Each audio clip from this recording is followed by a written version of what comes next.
Super prime time. आज सुबह में स्वागत है आपका। सुबह खबरों की जबरदस्त हलचल है। ट्रिपल मर्डर से बिहार सन्न है। नीति आयोग में चुनावी नतीजों का असर है। इन खबरों पर नजर हमारी होगी। इसके साथ ही साथ दूसरी बड़ी खबरों पर भी हमारी नजर होगी। आगे हम आपको दिखाएंगे यूपी में बीजेपी का सुलह प्लान, दिल्ली से लखनऊ तक बैठकों के दौर की इनसाइड स्टोरी, साथ ही ले चलेंगे यूपी बिहार के बाढ़ प्रभावित इलाकों में जहां जिंदगी पानी पानी है।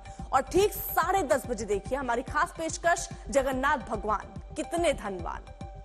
लेकिन सबसे पहले बात यूपी में बीजेपी मिशन मोड पर है। लखनऊ से दिल्ली तक बैठकों का दौर चल रहा है। रविवार को यूपी कार्यकारिणी में बीजेपी अध्यक्ष जेपी नड्डा ने हर नेता को सुना, हर नेताओं से बात की। अब ऑपरेशन सुलह को फाइनल रूप दिया जा रहा है।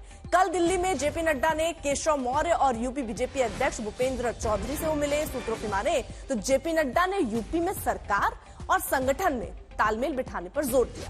पार्टी हित में बयानबाजी से बचने की भी सलाह दी। पूरा जोर उपचुनाव पर है। कोशिश यही है कि लोकसभा चुनाव में जो नुकसान हुआ उपचुनाव में उस पर काम किया जाए, उसकी भरपाई हो। 2027 में विधानसभा चुनाव भी है और उसके लिए अभी से तैयार रहने को कहा गया।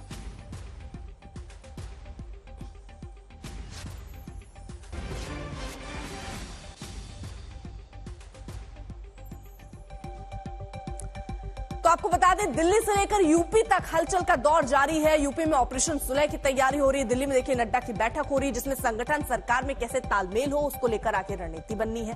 बयानबाजियां ना हो उसको लेकर एक तरीके से संदेश देने की भी बात है। उपचुनाव पर भी जोर है क्योंकि अब अगला लक्ष्य उपचुनाव है। जिस तरह से लोकसभा में चुनाव रही उस हिसाब से अब इन सब को देखते हुए फिलहाल इस तरीके के कदम जो है वो उठाए गए हैं। दिल्ली नड्डा की जो बैठक हुई वहां पर ये सारे संकेत साफ तौर पर दे दिए गए।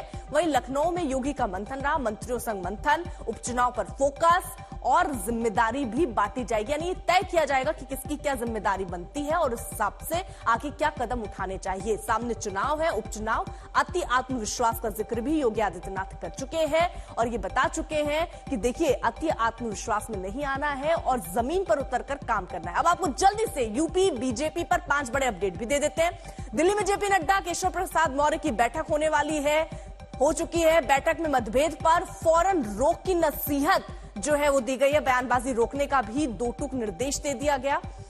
ये 5 बड़े अपडेट यूपी बीजेपी से जुड़े हुए, जहां पर साथ ही साथ जो ऐसे बयानबाजी जो पार्टी को डैमेज करें उनको तो खासतौर पर अवॉइड करने के लिए यानी ध्यान उस पर बचने के लिए नसीहत दी गई है। लखनऊ में विधानसभा उपचुनाव पर बैठक और मंत्रियों के साथ योगी आदित्यनाथ का मंथन। तो ये 5 बड़े अपडेट यूपी बीजेपी से जुड़े हुए, यानी सीधे तौर पर नजर उपचुनाव पर। ये 3 तस्वीरें भी हम आपको दिखा रहे हैं। योगी की बैठक, दिल्ली में मौर्य से मुलाकात, नड्डा की सलाह।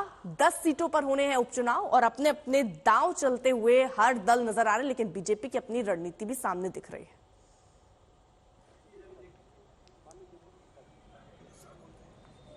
केशव जी,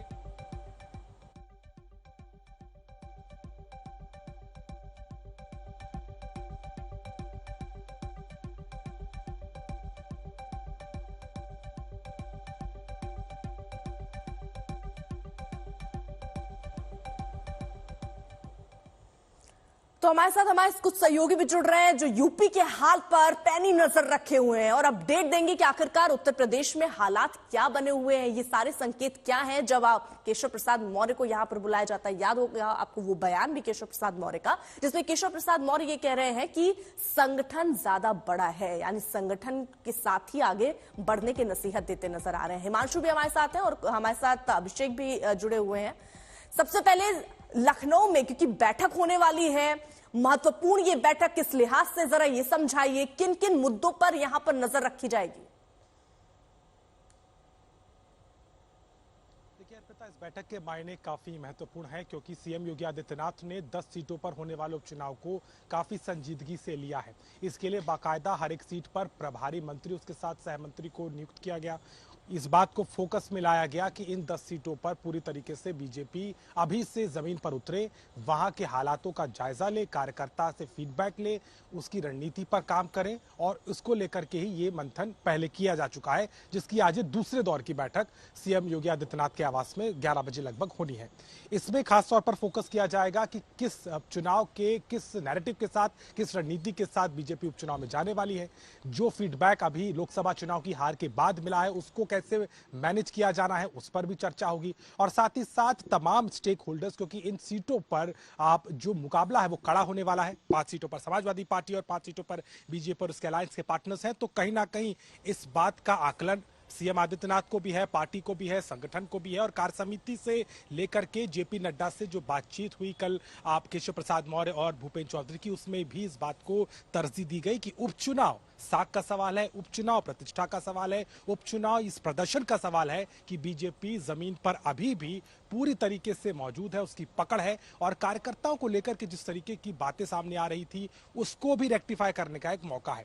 तो यही कारण है कि आज इस बैठक में मुख्यमंत्री तमाम प्रभारी मंत्रियों के साथ रहेंगे। हालांकि उप मुख्यमंत्री के पहुंचने की फिलहाल कोई सूचना नहीं है, लेकिन एक रणनीतिक तौर पर अगर देखा जाए तो ये काफी महत्वपूर्ण है। एक तरीके से संगठन पर भी सीएम योगी आदित्यनाथ का किस तरीके से एक और मजबूत पकड़ करते हुए दिखाई दे रहे हैं, वो भी इस बैठक के जरिए समझा जा सकता है। जी हिमांशु, ये सारी गतिविधियों को अगर हम देखें, क्योंकि मौर्य से भी मुलाकात, जिस तरह योगी आदित्यनाथ ये कह रहे हैं अति आत्मविश्वास में नहीं आना चाहिए, केशव प्रसाद मौर्य पहले कह चुके हैं संगठन ज्यादा बड़ा, फिर ये मुलाकातों के दौर, ये सब कुछ ठीक चल रहा है उत्तर प्रदेश में? मुझे लगता है सब कुछ ठीक नहीं है और इसीलिए जो है जेपी नड्डा जो बीजेपी के अध्यक्ष हैं उन्होंने केशव प्रसाद मौर्य को बुलाया, भूपेंद्र चौधरी को बुलाया जो प्रदेश अध्यक्ष हैं, और उसके बाद उत्तर प्रदेश में ये बैठक और जो उपचुनाव है जैसा कि अभिषेक बता रहे थे कि वो बीजेपी के लिए प्रतिष्ठा का सवाल है।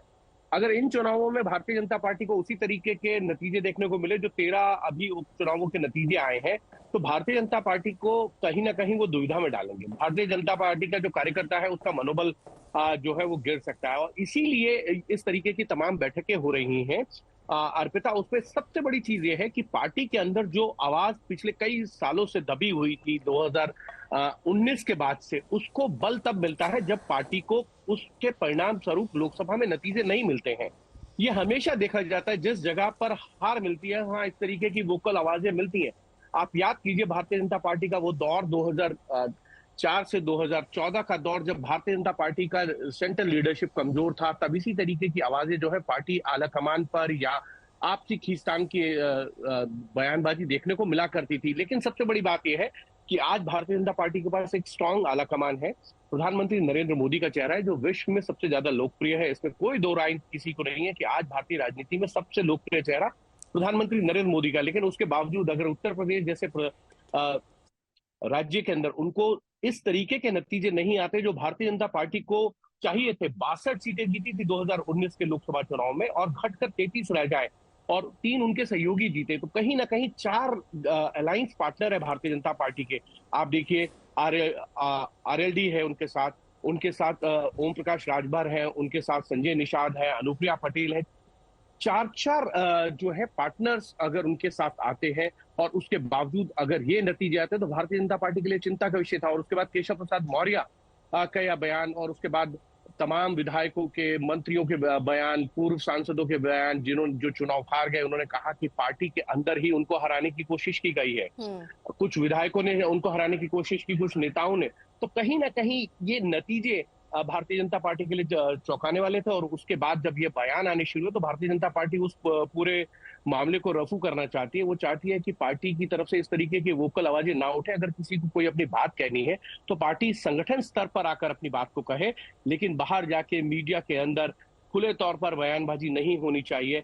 यही हिदायत जो है कल केशव प्रसाद मौर्य और भूपेंद्र चौधरी को कहा गया। जो इस तरीके के लोग हैं अगर वो बयान देते हैं तो आप उनकी बात उनको समझाइए, और नहीं समझते तो फिर कार्रवाई भी करनी चाहिए। भारतीय जनता पार्टी कार्रवाई में भी पीछे नहीं रहेगी। हो सकता है कुछ लोगों को सोकोज नोटिस भी जाए अगर आने वाले दिनों में वो इस तरीके के बयान देते हैं।